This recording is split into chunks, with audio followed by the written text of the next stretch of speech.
So 360, to find out what we want to do, we want actually that guy, the square root of this. I already pre-did it, but how are you going to do that? Let's start with this. 19 squared is 361. All right, that's exactly correct. This one Damn right is it is. 324. It's like Some people around here can do the numbers.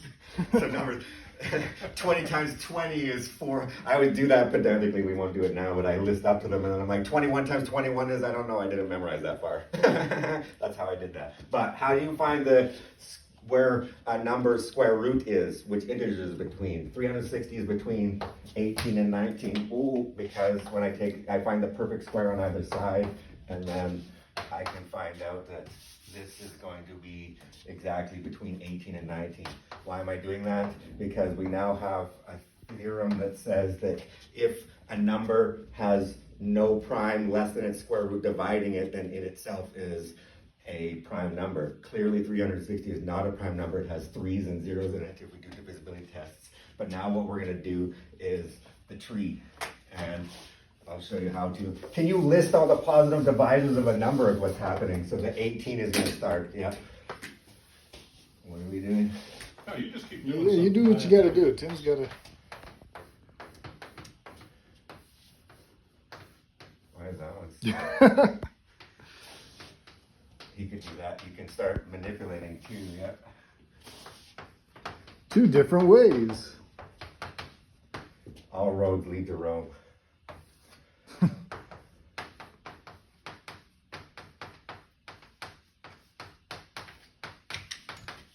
You're interfering on my good time.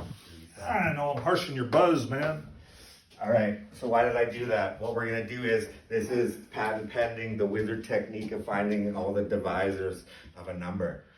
So we now know that if no prime less than the 3, or less than the square root of 360 divides 360 itself is prime, but what we wanna find is all the prime factors and therefore all the divisors. So now we can use the tree.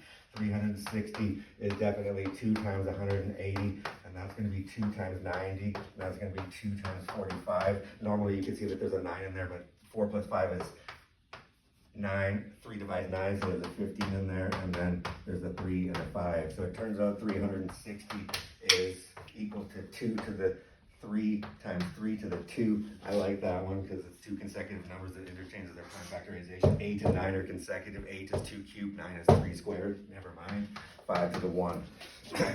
Now that I've done that, what we're going to do is use the tree and try to find and fill in this table. We can also do tau of 360, which is the number of positive divisors. Tau will be 2 to the 3 times 3 to the 2 times 5 to the 1, which will be the exponents plus 1.